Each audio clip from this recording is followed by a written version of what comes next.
whether through the planes we board to see loved ones, the cars we drive to and from work, or simply the goods we choose to purchase. Every day our lives are touched by transportation. For many of us, the keys to our first car meant freedom. But what else does it mean?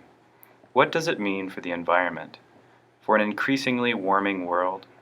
Today, the transport sector accounts for somewhere between 20 and 25% of total CO2 emissions.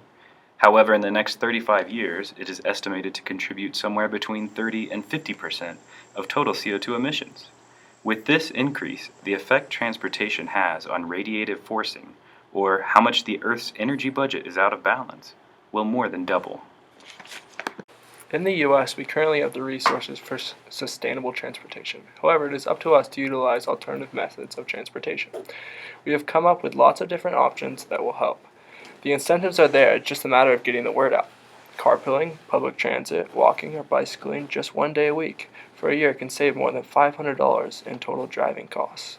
Alternative transportation does more than help your pocketbook. It helps the environment, public health, the economy, and your community. Technology is enabling improvements in production of fuel efficiency, also encouraging us to drive more sustainable and change the way we think about the car.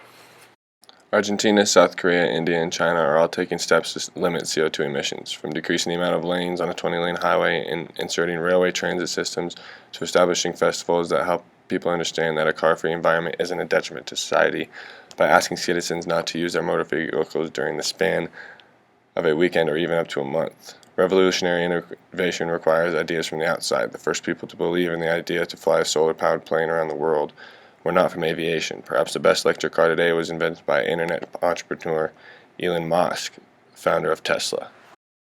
With emission levels being higher than ever seen before and alterations being available for future reductions in emissions, it is important to ask the question, what if and what could become of emissions if sustainable transportation isn't applied? Cars account for a large percentage of CO2 emissions, and with populations rapidly increasing, we must view alternatives available.